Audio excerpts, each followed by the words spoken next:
the first thing Stephen Covey says, you need to check the sharpness of that saw. If you have not checked the sharpness of that saw, perhaps you have to labor a lot to cut that wood, to cut that log. So if the sharpness is not enough, the first thing you have to do is to sharpen the saw. In which he says physical, mental, emotional and spiritual. 4 ways you need to sharpen your saw. The saw is your body. Your body is your saw, because by that you are going to do all kinds of activities. As you cut the wood by a saw. In the same way, your body is your saw, because by that you are going to do all kinds of activities. Physical, mental, emotional, all kinds of activities. Yes or no? So by physical, he suggests exercises, yoga.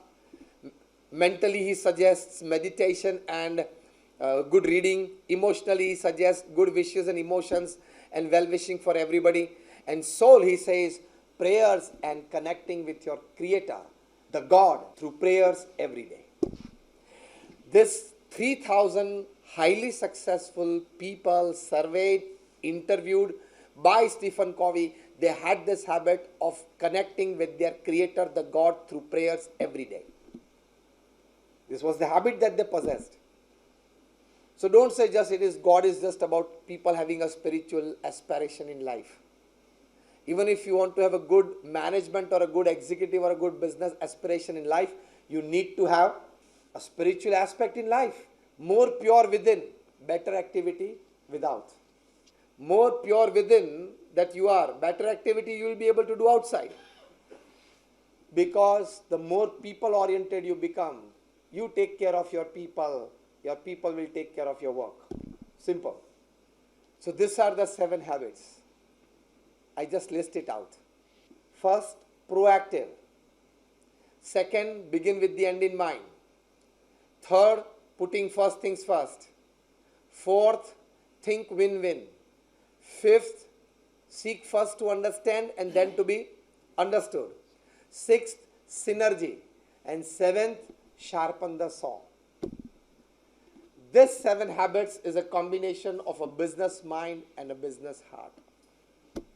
Now, certain common traits that we need to develop. These are the highest ideals. But practically,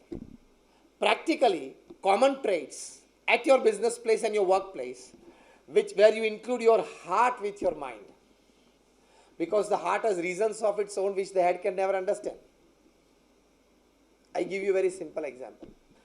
Once J.D. Rockefeller, the first dollar billionaire upon this earth, today the Rockefeller Foundation is very huge in New York. J.D. Rockefeller once came to know that because of a certain wrong decision, a mistake of one of his employees, the company has incurred a loss of $2 million. I'm talking of 60s. Rockefeller asked his secretary to call the employee to his chamber. The employee knew that because of my mistake, the company has incurred a loss of $2 million, which is a very huge figure, and that too in the 60s. He knew that he would be fired by his boss. He would be scolded and fired. When he entered the chamber, Rockefeller asked him to take the chair, which was a first surprise for him. Normally in these conditions, the employee doesn't get a chair to sit in front of the CEO. He is not offered a chair. Will you offer? No.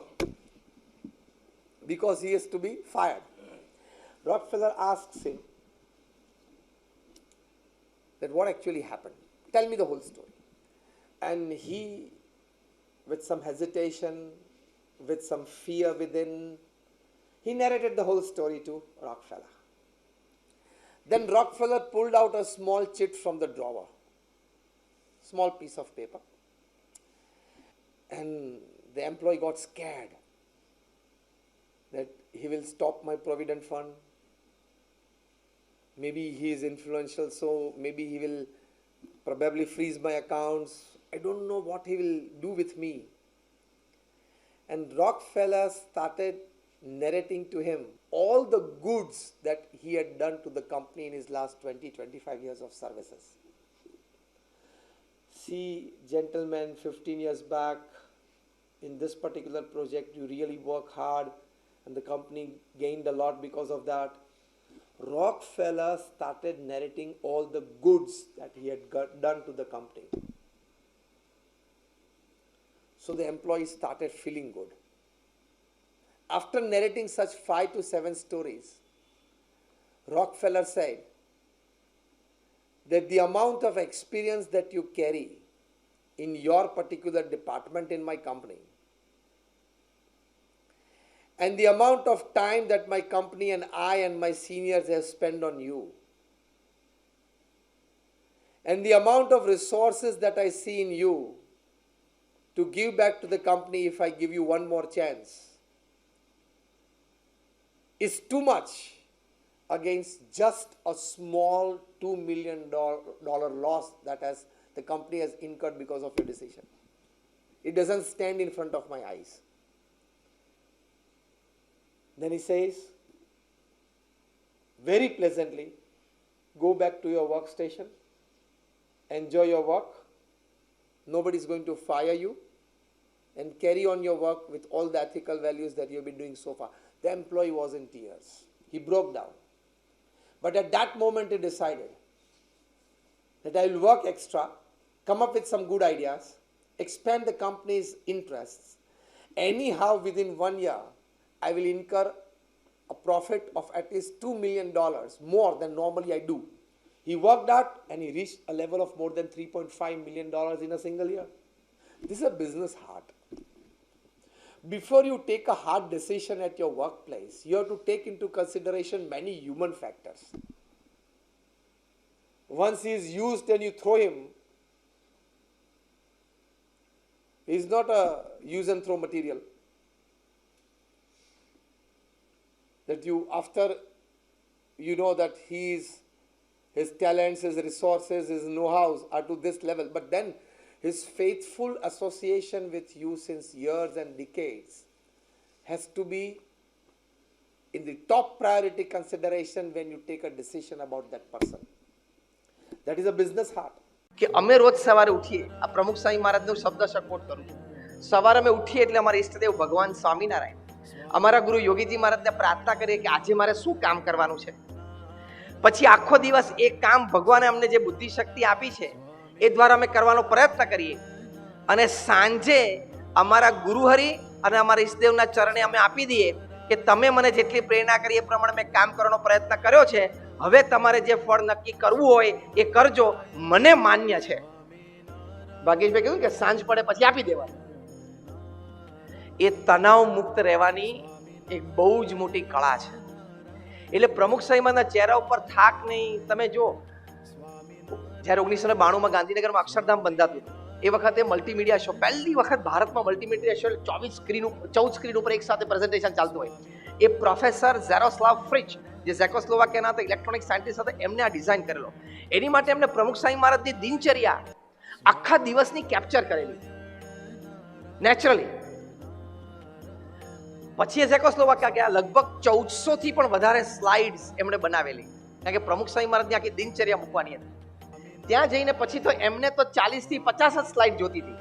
એટલે એ એમના લેબોરેટરીમાં ઘરે બેઠા, એક laboratory એમને ઘરમાં તૈયાર કરી, વેરી કેન વર્ક, અને આમ સ્લાઇડ જોવે જેમની ક્રિયા પ્રમાણે, અને જેમ લાગે કે આમાં સહેજ તણાવ, સ્ટ્રેસ, સહેજ આમ થાક, સહેજ આમ વ્રિંકલ, સહેજ આમ અણગમો, સહેજ આમ દુઃખ ચહેરા ઉપર, આંખમાં ક્યાંક દેખાય છે, એટલે સ્લાઇડ સીધી ગાર્બેજમાં નાખી દેવાની, સીધી જ ગાર્બેજમાં નાખી દેવાની. એમની પ્રક્રિયા હતી. 1400 સ્લાઇડ જે નેચરલ ફોટોગ્રાફ્સ પ્રમુખ સાંઈ મહારાજના હતા, હળતા મળતા, ભગવાનના દર્શન કરતા, જમતા, વાતો કરતા ફોન ઉપર. 1400 સ્લાઇડમાંથી પ્રોફેસર ફ્રિજ એક પણ સ્લાઇડ ડસ્ટબિનમાં નાખી ના શક્યા, એક પણ ચહેરા ઉપર તણાવ નહીં. પછી એમણે વાત કરી કે ઈરાનના શાહ માટે, શાહ ઓફ ઈરાન માટે મેં આ શો બનાવ્યો, મારે રીશૂટ કરવું પડ્યું. ભાઈ તમારી 1000 સ્લાઇડમાં બધી જગ્યાએ તણાવ દેખાય. એમને અમેરિકાના એક બહુ જ મોટા પ્રેસિડેન્ટ છે, હયાત છે એટલે હું નામ નથી આપતો, એમની માટે પણ એમને આખો સ્લાઇડ શો તૈયાર કરેલો, એમાં પણ રીશૂટ કરવું પડ્યું. અને અહીંયા આવીને એને મૂંઝવણ કરી કે હવે 1400માંથી કઈ લેવું, એટલે રેન્ડમલી એમને 40-50 પકડીને ગાંધીનગરમાં અક્ષરધામમાં મલ્ટીમીડિયા શો બનાવેલો. કેમ પ્રમુખ સ્વામી મહારાજનો આવું તણાવ મુક્ત કુદરતી કોઈ પણ ક્રિયામાં તમે જુઓ, કોઈ પણ પ્રસંગે જો ને ચહેરા ઉપર પ્રસન્નતા હતી, કારણ કે આ વિચારધારા સ્પષ્ટ હતી. કઈ? મેં તમને બે વાત કરીએ. એક તો તમારા કાર્ય માટે પ્રિપેર વેલ એન્ડ પરફોર્મ વેલ. પહેલું એ સિદ્ધાંત, ખૂબ સારી તૈયારી કરીને પરીક્ષા આપવાની, ખૂબ સારી તૈયારી કરીને પરફોર્મન્સ આપવાનો. અને બીજું, એ પરફોર્મન્સ આપ્યા પછી ભગવાનને પ્રાર્થના કરી લેવાની. એટલે ત્રીજો પી છે પ્રે વેલ, કે જે પણ પરિણામ આપો એ મને માન્ય છે. એટલે કોઈ સ્ટ્રેસ જ નહીં, ટેન્શન નહીં. આમે ભગવાને ક્યાં આપણી સાથે એમઓયુ કર્યું નથી કે બેટા તું પૃથ્વી ઉપર જાન જે કે કરે એમાં બધામાં તારું ઓકે ઓકે જ આવશે. ભગવાને એવું એમઓયુ કર્યું છે આપણી સાથે, મેમોરેન્ડમ ઓફ અન્ડરસ્ટેન્ડિંગ છે. એક છેલ્લી વાત કહીને પૂરું કરું. ત્યાં 1996માં એક ત્યાં અમેરિકામાં તે વખતે તો મોબાઈલ ફોન ભાગ્યે જ હતા. અમે લોકો ફેમિલી શિબિર્સ માટે પ્રમુખ સ્વામી મહારાજ સાથે ગયેલા. ત્યાં છે ને તમે લેન્ડલાઈન ઉપર કોઈને કોલ કરો, સામેવાળાને એંગેજ હોય તો એંગેજ ટોનમાં એ ટેલિફોન કંપની એક સરસ ઓડિયો વગાડતી હતી. એ મને બહુ સ્પર્શી ગઈ એટલે યાદ રહી ગયું. એ ઓડિયો એવી હતી, એ વખતે અમેરિકામાં ગિફ્ટ બોક્સ બનાવતા એક કંપની બનાવતી હતી, ચોકલેટના ગિફ્ટ બોક્સ જેને ઢાંકણું ના હોય. આ બહુ સમજ જેવી વાત છે. ગિફ્ટ બોક્સ છે, અંદર બધી ચોકલેટ છે, પણ એને ઢાંકણું નહીં, તમે બોક્સ ખોલી ના શકો. એક નાનું કાણું ઉપરથી તમારે પાડવાનું, અને કાણામાં ધારો કે તમે, એ બાળકો માટેની ગિફ્ટ હતી, એટલે નાનો બાળક બીજા એના મિત્રને બર્થડે ગિફ્ટ આપે, આ ચોકલેટ બોક્સ આપે, એટલે પેલું કાણું પાડી અને રોજ એને મહેનત કરીને એની બાળકની આંગળી જાય એટલી જગ્યા કાણામાં, તમારી મારી ના જાય પાછી, રાત્રે આપણે ચોકલેટ ખાઈ લઈએ. પેલા બાળકની આંગળી અંદર જાય અને થોડીક એને મહેનત કરવી પડે એક ચોકલેટ બહાર કાઢવામાં. બહુ સારો મેસેજ હતો આ બોક્સમાં. એ આંગળી નાખીને મહેનત કરીને માંડ એક ચોકલેટ બહાર કાઢે. આની ઉપરથી આ ઓડિયો કસેટ વાગતી હતી એ વખતે એંગેજ ટોનમાં, બહુ સરસ હતી. Life is a box of chocolates. જીવન શું છે? ચોકલેટનું બોક્સ. It doesn't have a lid, એટલે ઢાંકણું નથી. એટલે શું? તમે તમારું જીવન એક સમય આખું જોઈ શકતા નથી કે 2 વર્ષ પછી મારે શું થવાનું છે, 4 વર્ષ પછી મારા જીવનમાં શું થવાનું છે. એ બોક્સને, ચોકલેટના બોક્સને જેમ ઢાંકણું નથી એમ જીવનને પણ ઢાંકણું નથી. એટલે it doesn't have a lead. ત્રીજું વાક્ય હતું, you have to create a hole and put an effort to get one every day. તમારે રોજ પુરુષાર્થ કરવો પડશે એક ચોકલેટ ખાવા માટે. ત્યાં સુધી તો આપણને ચલો વાંધો નથી, પણ ચોથું વાક્ય અદ્ભુત હતું. આ તણાવ મુક્ત જીવન માટેની જે આપણે વાત છે ને એ સંબંધી વાત કરું છું. when you put your finger inside and get one chocolate, it can be square, it can be round, it can be rectangle. It may be red, it may be blue, it may be yellow, it may be green. It may be with wrapper, it may be without wrapper. A chocolate કંઈ પણ હોઈ શકે, ગોળ, લંબગોળ, ચોરસ, ખાટી, મીઠી, પીળી, ગમે તે હોઈ શકે જે તમારા હાથમાં આવે, કારણ કે તમારે તો મહેનત કે અંદર તો અંધારું જ છે, ખેંચવીને બહાર કાઢવાની છે. અને અંતે લખેલું એ વાક્યમાં, but whichever chocolate you get, eat it and enjoy it. જીવનમાં જે ચોકલેટ જે સમયે મળે ને, ખાઈને આનંદ કરવાનો કે મને આ ચોકલેટ કેમ ના મળી. એ વિચારથી જ તણાવ આવે છે. જે સમયે જે ચોકલેટ મળી એ મળીને ખાઈને આપણે આનંદ કરી લેવાનો. એટલે life is like a box of chocolates. They say that we have much to show in the show window and nothing in the stock room. मतलब दिखाने के लिए हमारे पास बहुत सारी चीजें हैं, लेकिन मन में पवित्र विचार, बुद्धि में शुद्ध भावनाएं कम होती जा रही हैं. So we live in these times.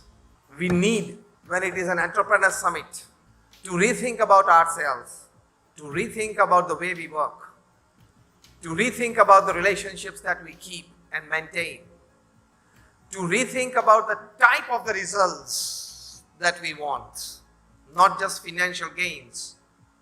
As Ratan Tata used to say, and say many times, that don't count the success of your business upon the amount of money that you have made, upon the number of employees that you have employed, but count the success of your business and yourself on the number of lives that you have improved in the course. So we need to rethink upon the relationships that we keep and maintain. We need to rethink a lot how we do what we do, why we do.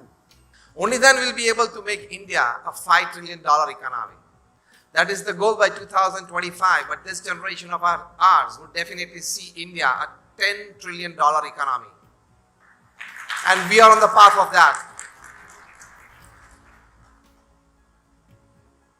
With each and every happening in the world, a good happening or a bad happening, India is coming out as a superpower, as a world power.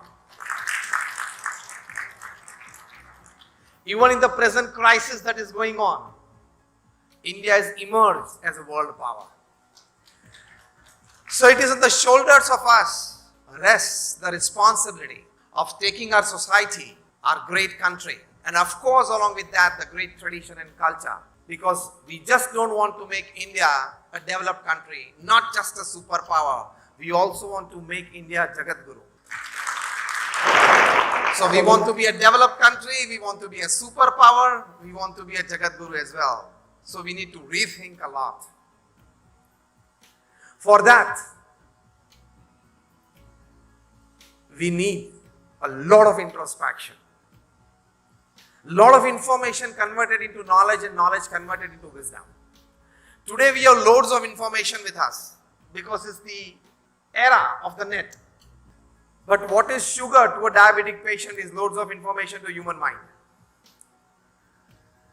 We need to convert that information into knowledge, and that knowledge rightly converted into wisdom. You start rethinking, redesigning, and then you rebuild yourself, your organization, and thus the society and the country. Readjust yourself. On a fine Sunday morning, a gentleman was reading the newspaper and he just got interested in a fine liking story of his. Right into that moment, his little 7 or 8 year old boy, he crept inside his room and said, "Dad, you promised me a cricket bat last week and you did not get one for me." And the gentleman said, "I'm sorry for that, my little boy, but tomorrow, Monday morning, the first job I'm doing is getting you a cricket bat." He said, "Dad, you told me this last Sunday as well. And today I have a match. Today noontime, we are playing a local match with the adjoining society. And I proudly boasted in front of my friends that I'm coming with my own cricket bat. And for a 7 or 8 year old boy to go to a local cricket match with his own bat is a matter of pride." Dad said, "I'm very sorry for that." Still the little boy kept on harassing his dad. And the dad said that I must engage him somewhere so that he stops harassing me, forgets the bat, and he allows me to read. He just looked around and on an A4 size paper, he found a world map. So he picked it up and showed to the little boy. See, this is called a world map. Here is India, here is Asia, here is China, here is Russia, here is Ukraine, here is rest of Europe, the NATO. This is England, and this is Africa, and this is North America, this is Latin America. Now I'm going to tear it into small pieces. I'll just tear it into small pieces. I'll shuffle it and give it to you. You need to readjust it. And the little boy said, "Fine. If you readjust right away, within a couple of hours, I'll get you a bat." And the gentleman was confident that an 8-year-old boy who has never studied geography, who has never seen a world map, won't be able to get it right. So he did that, gave the small pieces into the little boy's hand, and get it well sellotape, sticked properly. And surprisingly, the boy came back in 10 minutes. And he showed his dad the paper, and he saw it, and it was a perfectly well arranged the world map. He was very surprised. "How did you get it done?" The boy smiled while pulling back the paper from the dad's hand, and it turned in around and said, "See, Dad, behind was a picture of a man standing. I adjusted the man and the world got adjusted on the other side."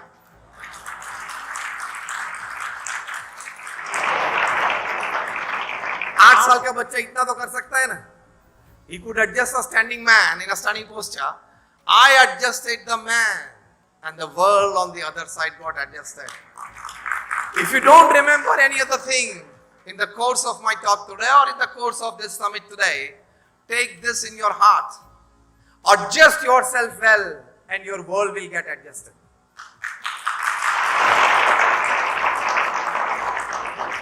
What is that adjustment? Rethinking, redesigning, and thus rebuilding. You can always rethink of the course that you are in. You can always rethink of the profession that you are in. You can always rethink of the procedures and the methods that you apply in the profession that you are in. Innovation is not just an outside thing.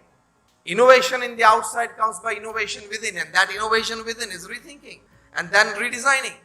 Sometimes by an expert advice, sometimes by an intuition, sometimes by reading something, sometimes by seeing something. If you keep your eyes open, if you keep your ears open, if you keep your mind open,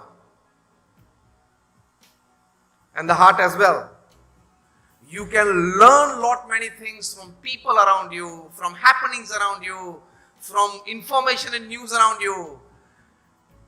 If you wear these glasses that I am a lifetime student